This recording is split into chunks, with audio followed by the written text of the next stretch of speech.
नमस्कार, मी महेंद्र सिंग राजपूतने आपण पाहत आहात निर्भीड विचार न्यूज।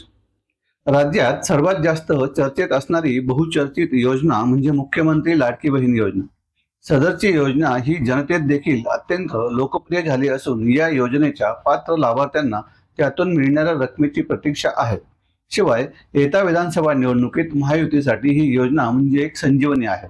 त्यामुळे सदर योजनेची अंमलबजावणी करण्यासाठी शासन पातळीवरून सर्वतोपरी प्रयत्न केले जात असून त्यात येणारे अनेक अडचणी यांना शिथिलता देखील देण्यात येत आहे आणि जास्तीत जास्त लाभार्थ्यांपर्यंत या योजनेचा लाभ पोहोचवण्याचा सरकार पातळीवर प्रयत्न होत आहे।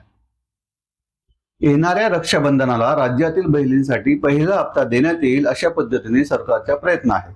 मात्र आता बहिणींच्या ओवाळणीत अर्थ विभागाचा अडथळा निर्माण होईल का अशी शंका व्यक्त केली जात आहे। माध्यमांमध्ये आलेल्या बातम्यांनुसार अर्थ खात्याच्या अधिकाऱ्यांनी मुख्यमंत्री माझी लाडकी बहीण या योजनेवर काही आक्षेप घेतले आहेत। त्यांचे असे म्हणणे आहे की राज्यावर 8 लाख कोटींचे कर्ज असताना ही योजना कशी राबवणार असा प्रश्न उपस्थित करण्यात येत आहे। आपणास माहित आहे की सध्या अर्थ खाते हे अजित पवार यांच्याकडे आहे। त्यांनीच विधानसभेच्या अर्थसंकल्पात या योजनांची घोषणा केली। वर्षाला 46,000 करोड रुपये या योजनेसाठी लागतील असे देखील त्यांनी अधोरेखित केले।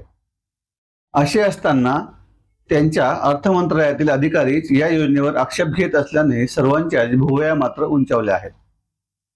राज्याची आर्थिक स्थिती गंभीर आहे। असे असताना दरवर्षी लाडकी बहीण योजनेसाठी सरकारी तिजोरीमधून 46,000 करोड रुपये कसे आणायचे असा प्रश्न अर्थ खात्यासमोर आवासून उभा आहे। मंत्रिमंडळाने लाडकी बहीण योजना आणि त्या संदर्भातील आर्थिक तरतुदींसाठी मंजुरी दिली असली तरी हा निधी नेमका द्यायचा कसा याची चिंता सध्या अर्थ खात्याला लागली असावी। या संदर्भातील माहिती अर्थ खात्यातील सूत्रांनी दिल्याचे टाइम्स ऑफ इंडिया या वर्तमानपत्रातून म्हणण्यात आले आहे आणि या बातमीवरून आता राजकीय चर्चांना उधाण आले आहे। प्रस्तुत योजनेच्या माध्यमातून महिलांना आर्थिकदृष्ट्या सक्षम करण्याचा राज्य सरकारचा प्रयत्न असल्याचे अजित पवार यांनी अर्थसंकल्प सादर करताना म्हटले होते। या योजनेतून महिलांना दर महिन्याला 1,500 रुपये देण्यात येते। वय वर्ष 21 ते 65 वयोगटातील महिलांना या योजनेचा लाभ घेता येणार आहे। यासाठी आवश्यक असलेल्या कागदपत्रात देखील मोठ्या प्रमाणात सूट देण्यात आली आहे। यातील पहिला हप्ता रक्षाबंधनाच्या दरम्यान देण्याचा राज्य सरकारचा प्रयत्न आहे। त्यामुळे या योजनेची घोषणा झाल्यानंतर आता राज्यभरातील महिलांनी योजनेचे अर्ज भरण्यासाठी मोठी गर्दी केली आहे। ठिकठिकाणी यासाठी पदाधिकारी व्यवस्था देखील करत आहेत। त्यामुळे योजनेला महिला वर्गातून चांगला प्रतिसाद मिळत असल्याचे चित्र सध्या महाराष्ट्रात दिसून येत आहे। आता पाहूया काय आहे अर्थ खात्याचा आक्षेप। राज्याची आर्थिक स्थिती चांगली नाही। राज्यावर 7.8 लाख कोटींचे कर्ज असताना ही योजना लागू करणे कितपत योग्य आहे असे अर्थ खात्याला वाटते। मंत्रिमंडळ बैठकीत चर्चा होण्यापूर्वी योजनेसाठी 4,677 कोटी रुपये कसे मंजूर केले यावर देखील प्रश्नचिन्ह उपस्थित करण्यात आले आहे। महिलांसाठी आधीचे सामाजिक न्याय, आदिवासी विकास, महिला बाल कल्याण अशा अनेक योजना आहेत। एकाच लाभार्थ्याला 2-2 योजनांचा लाभ मिळण्याची शक्यता आहे। योजनेच्या व्यवहार्यतेच्या वरचेवर आढावा घेतला पाहिजे असे देखील अर्थ खात्याला वाटते। याशिवाय मुलगी 18 वर्षाची होतात सुमारे 1 लाख रुपये सरकार देते। त्यासाठी वर्षाला 125 कोटी रुपये लागतात। प्रशासकीय खर्चासाठी योजनेच्या 5% म्हणजे 2,223 कोटी रुपयांचा खर्च हा अवास्तव आहे असं देखील अर्थ खात्याला वाटते। मात्र या सर्व आक्षेपानंतर देखील कोणत्याही परिस्थितीत ही योजना राबवणार असल्याची माहिती मुख्यमंत्री उपमुख्यमंत्री यांच्या स्थळावरून देण्यात येत आहे। मंत्री सुधीर मुनगंटीवार यांनी योजनेवर टीका करणाऱ्यांना प्रत्युत्तर दिले आहे।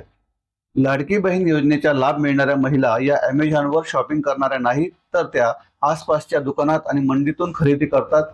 त्यांच्या हातात पैसा आल्यास राज्याच्या अर्थव्यवस्थेला चालना मिळणार आहे असं सुधीर मुनगंटीवार यांनी म्हटले आहे। त्यामुळे आता महिलांवर अन्याय करण्याची इच्छा असणाऱ्यांनाच राज्याची तिजोरीची चिंता सतावत आहे अशी टीका देखील त्यांनी केली आहे। गोरगरीब महिलांच्या खात्यात पैसे जाण्याची वेळ आल्याने तुम्हाला तिजोरी आठवते का असा सवाल देखील त्यांनी उपस्थित केला आहे। शिवाय या मुद्द्यावर खासदार नरेश म्हस्के यांनी देखील आपले मत व्यक्त केले आहे। ते म्हणाले आहेत की राज्यावर कर्जाचा बोजा आहे म्हणून योजना राबवायच्या नाहीत का? ही योजना दीन दलित गोरगरीब कष्टकरी महिलांसाठी आहे। अर्थ खात्याने त्यांचे काम केलं आहे। जमा खर्च किती, कर्ज किती हे पाहणं त्यांचं काम आहे, ते त्यांनी केलं। मुख्यमंत्री एकनाथ शिंदे यांनी घेतलेला हा निर्णय अतिशय योग्य आहे, त्यामुळे ही योजना यापुढेही अशीच सुरू राहील असं म्हस्के यांनी म्हटले आहे. मात्र या मुद्द्यावर विरोधी पक्षांकडून प्रतिक्रिया देताना शिवसेनेचे संजय राऊत यांनी देखील सरकारी धोरणांवर टीका केली आहे. सदरची योजना ही फसवी योजना असून या माध्यमातून राज्यातील महिलांच्या भावनांशी खेळ खेळला जात आहे.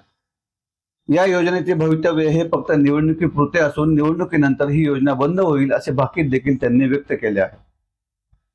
तर दुसरीकडे राष्ट्रवादी काँग्रेसचे अध्यक्ष शरद पवार यांनी देखील या योजनेचे स्वागत केले असून योजना जरी चांगल्या असल्या, जनहिताच्या असल्या तरी योजनांसाठी निधी कुठून उपलब्ध करणार, यासाठी राज्याची आर्थिक तरतूद काय, आर्थिक नियोजन काय इत्यादी बाबत त्यांनी यापूर्वीच प्रश्नचिन्ह उपस्थित केले होते. मागील 2 दिवसांपासून होत असलेल्या या चर्चेमुळे राज्यातील बहुचर्चित मुख्यमंत्री माझी लाडकी बहीण ही योजना पुन्हा एकदा चर्चेत आली आहे. अर्थात या योजनेच्या लाभार्थ्यांना राजकीय चर्चा काय आहेत, निधी कुठून उपलब्ध होणार आहे, अर्थ खातं काय म्हणते, या गोष्टींशी काही देणे घेणे नाही. फक्त आता सरकारने दाखवलेल्या अपेक्षेप्रमाणे आम्हाला या योजनेचा लाभ मिळावा आणि दरमहा आमच्या खात्यावर 1500 रुपये जमा व्हावेत अशी सामान्य इच्छा या योजनेच्या पात्र लाभार्थ्यांची आहे. निवडणुकीपूर्वी जरी ही योजना यशस्वीपणे राबवली गेली तरी सत्तेवर येणारा कोणताही पक्ष ही योजना पुढे किती काळ चालू ठेवेल याबद्दल तुम्हाला काय वाटते हे आम्हाला कमेंट करून नक्की कळवा. आमची बातमी आवडली असेल तर लाईक करा, शेअर करा आणि सबस्क्राईब करा. धन्यवाद.